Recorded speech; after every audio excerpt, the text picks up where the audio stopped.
Tonight we'll be suffering all things odorous and odious, and joining me on our olfactory odyssey are the fragrant Nish Kumar, the aromatic Sally Phillips,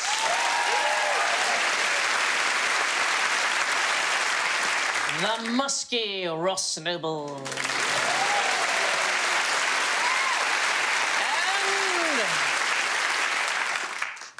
the unmistakable essence of Alan Davis.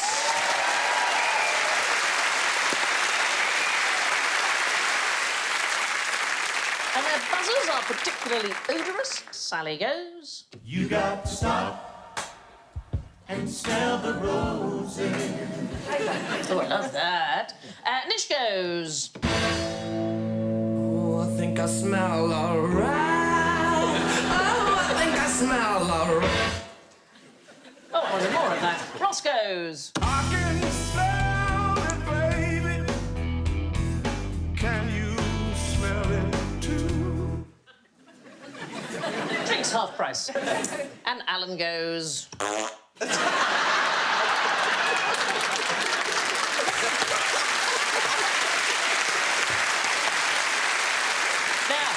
Even on a show as highbrow as this, that is still funny. You can't. The whole show is about smell. OK, so I've got these scratch and sniff stickers, and that they often give out in schools for good work. So I've got strawberry, lemon meringue and grape. And if you do good work and are particularly clever, you could have a scratch and sniff sticker, OK? So which would you want to go for, strawberry, lemon or grape? I've got a cold. I can't smell anything at the moment, so really I'm easy. Well, you're lucky because you're next to Ross. It's the best. How dare you? These pants were fresh on last week. I don't think, Sally, can I just say, no woman should ever say, I can't smell anything, I'm easy. I don't think that's... Nothing of your dream is a woman with no sense of smell. OK, let's start with some smells. What scent should you wear to attract a cougar? And there's a double meaning at work here. Ah, Yeah. you know me well. You see? Yes. The vampy older lady. Yes. Bonjour. The cougar. Hi. Excellent example. You're calling Sally old. I'm fine with that. Oh. Easy, no sense of smell. It's a hell of a Tinder profile. You swiping left or right at the moment, Nish? 100% left. I don't even know what I just asked you. Well, 2003, the Wildlife Conservation Society tested a variety of scents to see which ones big cats find attractive. Wow. Now, why would they do this? Was it too busy in the perfume department of Boots? Yeah. Because the thing about those women, you know, in the makeup... Yeah, they're terrifying. They've got those faces, I know. and a wildcat can rip at the face and have no effect. That's how deep the makeup is. No, what it is, you want to lure the big cats in towards camera traps for filming. So they discovered that there's a clear winner, Calvin Klein's obsession, kept big cats interested for 11 minutes. Wow. Yeah.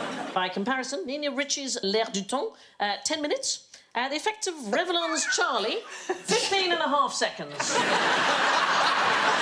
And some mild blistering. I thought they attracted wild cats with piss.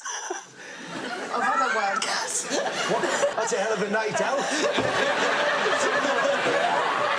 How did you come to think this? I thought that they made ointments of the urine of other... of male... Yeah, they do, but it's called Lynx. Right,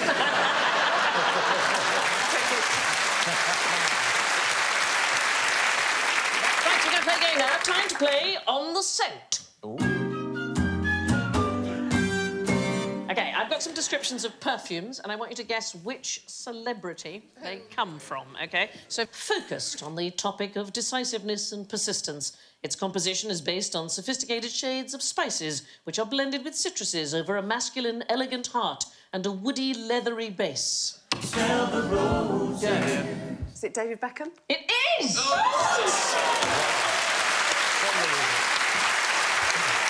done, we are free to go.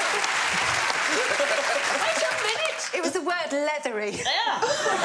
Grape, lemon or strawberry? I'd have grape, please. There you go. That was amazing. That's amazing the way you did it. Do you smell that and you go, Beckham's coming? Have you scratched it?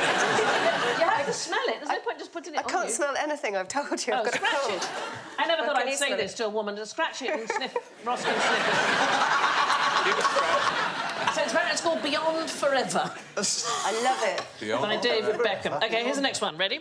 The perfect accessory for the confident man determined to make his mark with passion, perseverance and drive. For those who aspire to create their own empire through personal achievement, this dynamic scent is both compelling and leaves a lasting impression. Bold notes of... Ross. Is it Rory Bremner? Rory could probably do this person, I would imagine. Donald Trump. Yes! Yes!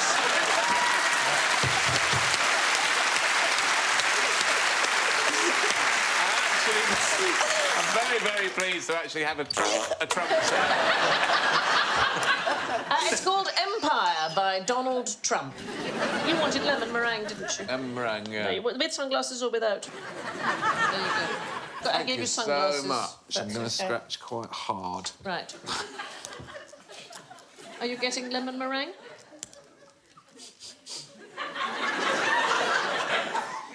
Quite a lot on my finger. Yeah, Oh, hang on, that's not lemon. You're doing your own jokes there. Right, last one. Are ready? Base notes are leather, peat fire, Highland mud, burned rubber and white truffle. Smell the rose. Yes, Nish. Is it Ross? Have you not got your own perfume in the... I've released many scents. but not one that people would pay for. I quite like the idea of a perfume called Noble Gas. I think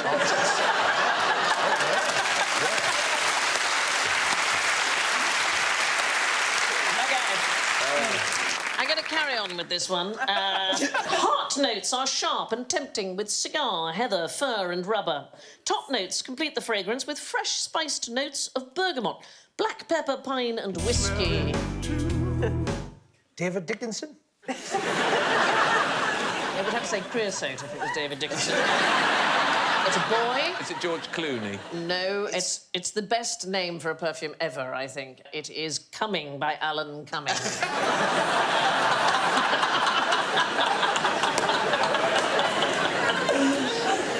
Right. Now, what will the apocalypse smell like?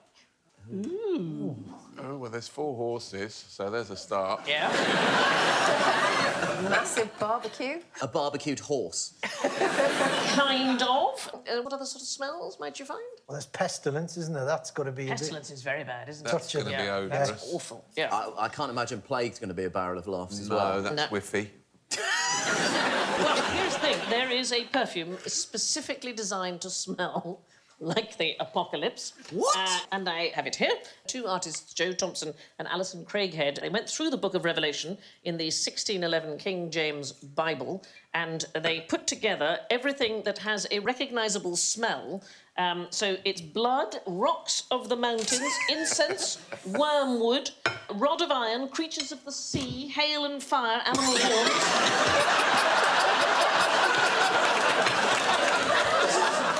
Flesh, brimstone. It smells like racism! That's a good name for a perfume. Racism. So they passed this list to an Edinburgh-based perfume maker, Ewan McCall, and he turned it into a scent. A reporter for the Guardian newspaper had a sniff and described it as digestive.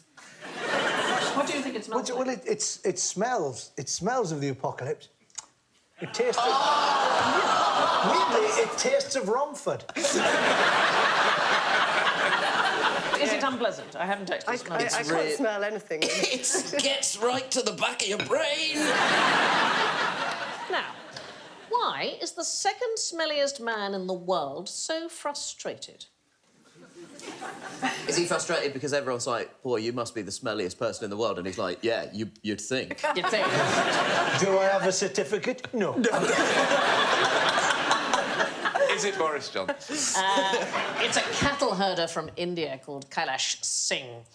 He stopped washing in 1974 because a priest told him that he would have a son if he didn't bathe or cut his hair. So it's 40 years later, he hasn't had a single bath or a shower. He's got 6-foot-long dreadlocks. He's father to 7 daughters and no... What? Can you believe he's had sex at all? It's breathtaking. There's the lovely place of Varanasi on the banks of the Ganges there where he lives. His family did once try and force him to bathe in the river, but he fought them off and said he would rather die. So they killed him. Yeah. But he now says he's going to wash in the next life. Oh. That's his plan. But he is only the second smelliest man in the world. The person currently believed to be the most unwashed man in the world is Amul Haji. We don't have a picture of him. I don't think it would be too much for the camera. No photographer can get near enough. Use a zoom! It's too much! The lens is fogging! Run! He hasn't washed for over 60 years. He lives, not surprisingly, in a remote village. You'd have to be like the cheaters. You'd have to set up a camera and then try and attract Where's his village? He lives in southern Iran and he lives on roadkill. He gets more and more attractive as you go through. He particularly likes porcupine and he smokes animal dung in his pipe.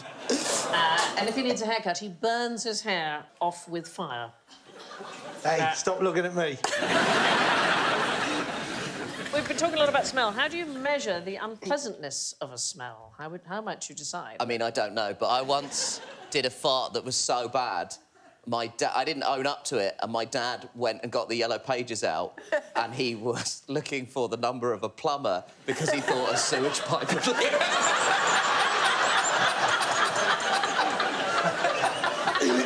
Did you not have a Labrador you could blame? Yeah, dogs' farts are bad. They're very My bad. dog used to get up. The only time she ever left the room was if she'd farted. She'd be lying there by the sofa asleep, and I'd be watching Morse or something. And then she'd just get up and go in the hall, and then I'd have to pause Morse and get up and go. We both would have to stand in the hall for a period of time until it would clear. There's only the two of us in the flat. Anyway, here's the thing.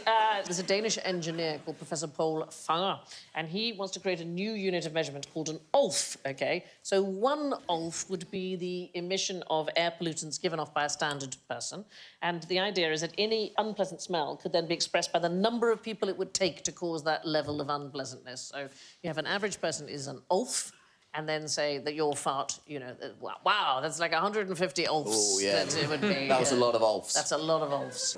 My wife, her horses, our bedroom has got a window and the horses are out there and they fart so loudly that sometimes I have to turn the telly up.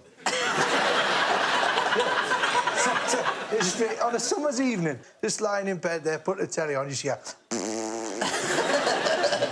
What they're eating, or was it? They have to, or they die. No, but are they particularly gassy horses? Oh, God, yeah, horses. Oh. They're shocking. I don't know how the Queen stands it in that carriage.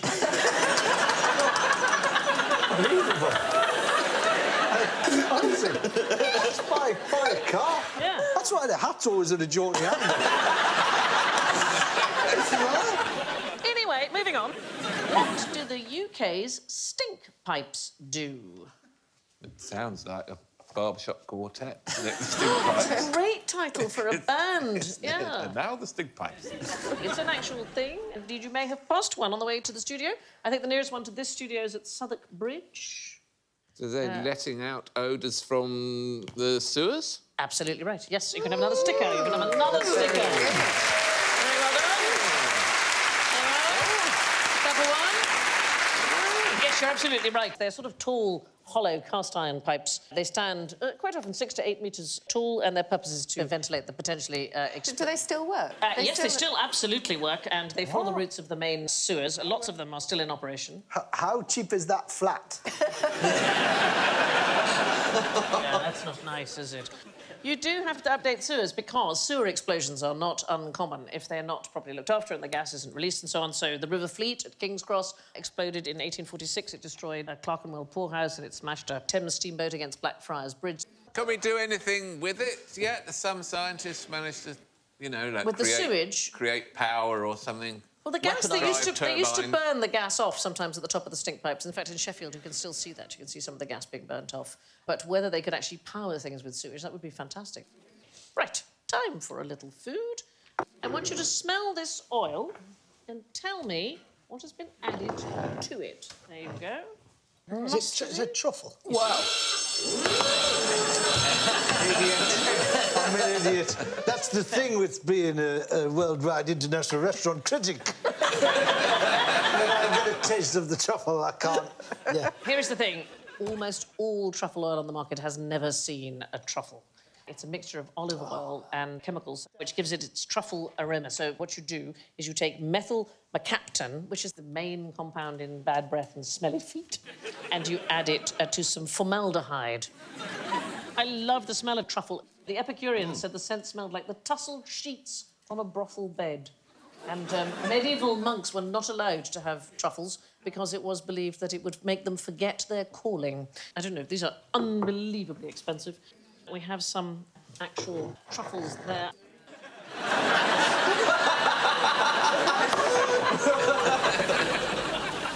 There's some surprising stuff in the world of food that you wouldn't know. So you wouldn't know mostly when you buy truffle oil that it has never been anywhere near a truffle. And also, can I recommend a book to you called Extra Virginity, The Sublime and Scandalous World of Olive Oil, OK?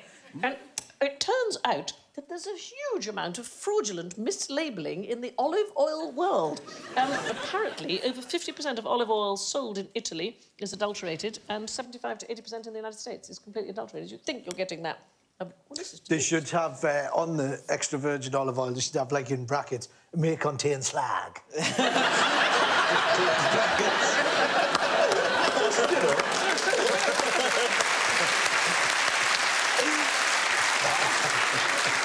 Definitely, possibly a double sticker on that one. I think that's a double. I think that was definitely.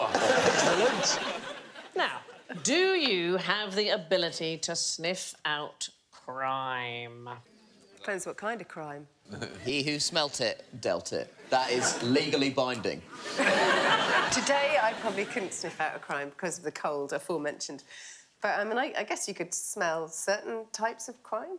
Well, they did some research in the Karolinska Institute in Sweden, a Professor Matt Olson, and people can tell a criminal by smell as well as by sight. So they showed some video clips to people of crimes being committed and asked them to smell, at the same time, the body odour of the person who was committing it.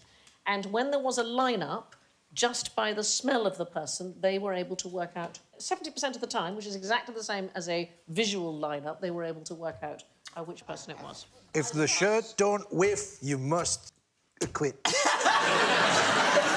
That is the law. I cannot wait to see the Swedish version of Sherlock, because it's just him going, smellimentary, my dear Watson. Hey, come on!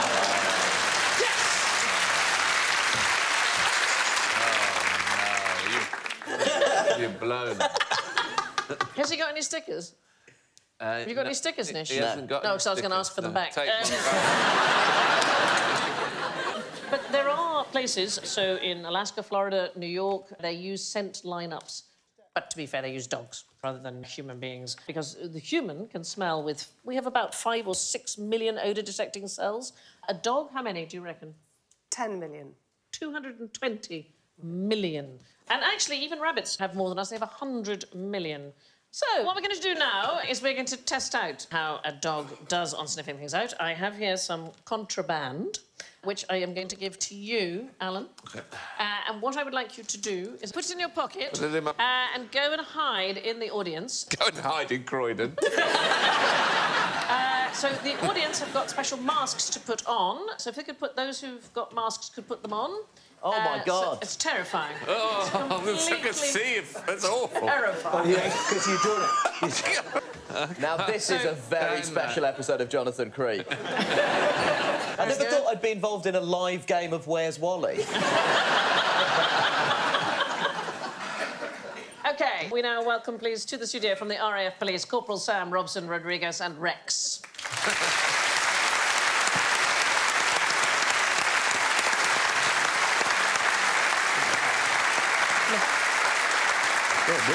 Sam, thank you so much for coming in and supplying us with the dummy contraband. Tell me about Rex and what his job is. Well, Rex is a 5-year-old black lab. His main job is to search for drugs anywhere we want to put him, basically. And how is he trained? How do you make him be able to do that?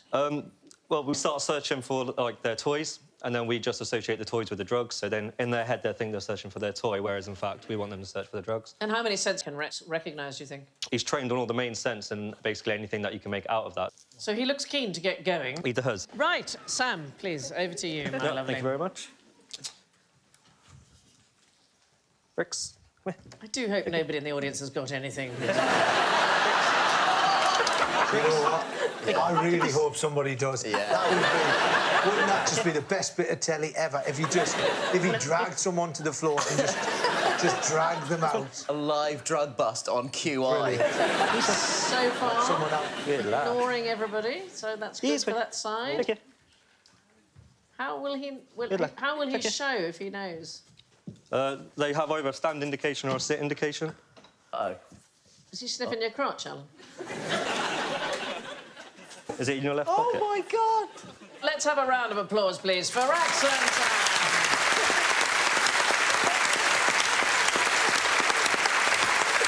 Sam and Rex, very good. Thank you very much.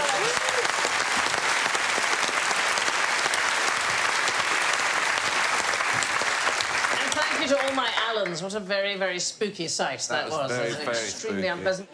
Right, it's time for the stinking miasma that is general ignorance. Fingers on buzzers, please. In which country was the full bikini wax invented? Tully. I think I'm going to fall into a hole. I'm going to say Brazil. It's not right, is it? It's not Brazil. Croydon. It's not Croydon anymore. Australia, America.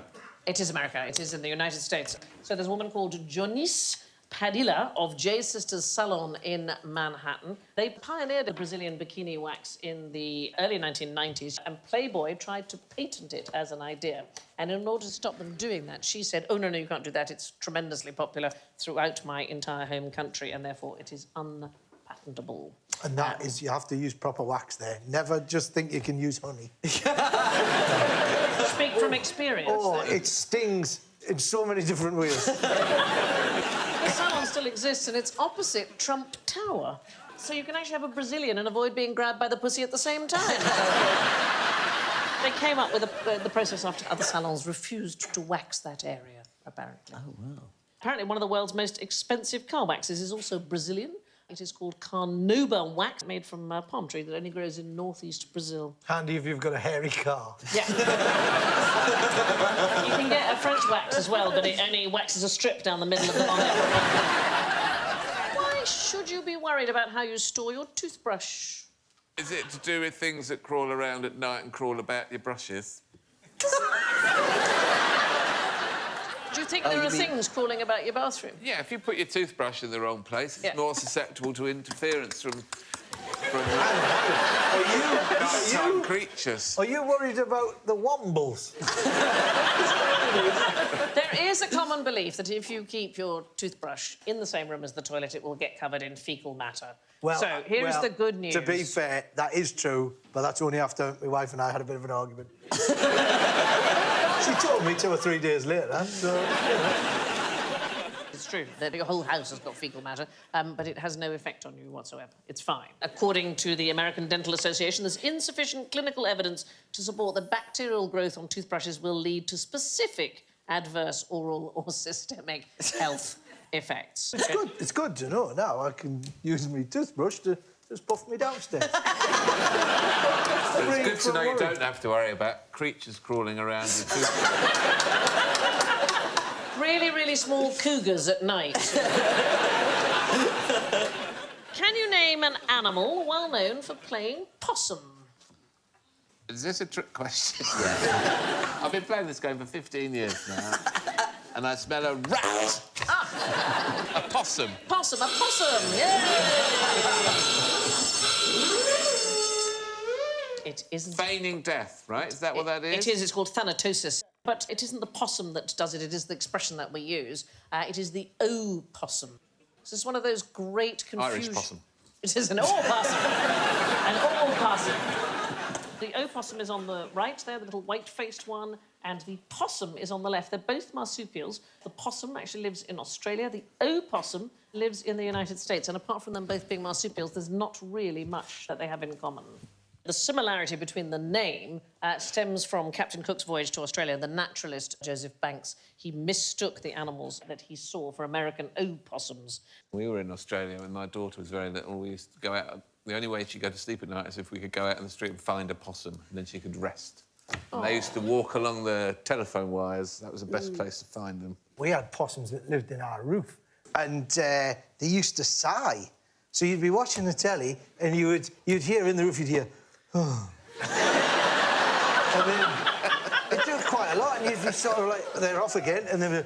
Oh. There was one day, I was in the house by myself. Well, this was the thing, I was watching documentaries, and there was a... Oh. Oh. Did they want you to change channels? Yeah, I put it onto the music channel. Yeah? Not a peep out. According to the Guinness Book of Animal Records, the smelliest animal on Earth is the zorilla, or striped polecat. This is going to love this. The emissions from their anal glands not only stink, but can temporarily blind predators and cause painful burning sensations on the skin. So that is a seriously stinky You can't creature. get it out of your jeans. The smell or the animal? Sorry, officer. Just have a look at this VT, which I really love. The Caraftohelix snail, it does the complete opposite of playing possum. Have a look. Rather than retreat into its shell, it goes on the offensive. It uses its shell, look at that, as a battering ram to hit. Oh, that's Isn't very that cool. Wonderful. That is very cool to be able to do that. If I could swing my arse like that... You wouldn't be wasting your time sat here, would No, you? that's true. If you think you see a possum playing possum, then they're probably dead. So let's check it out. In first place, coming up, smelling of roses with 3 points, it's Nish. In second place with -2, Alan. In third place with -3, Ross. In last place, stinking the place up with -5, it's Sally!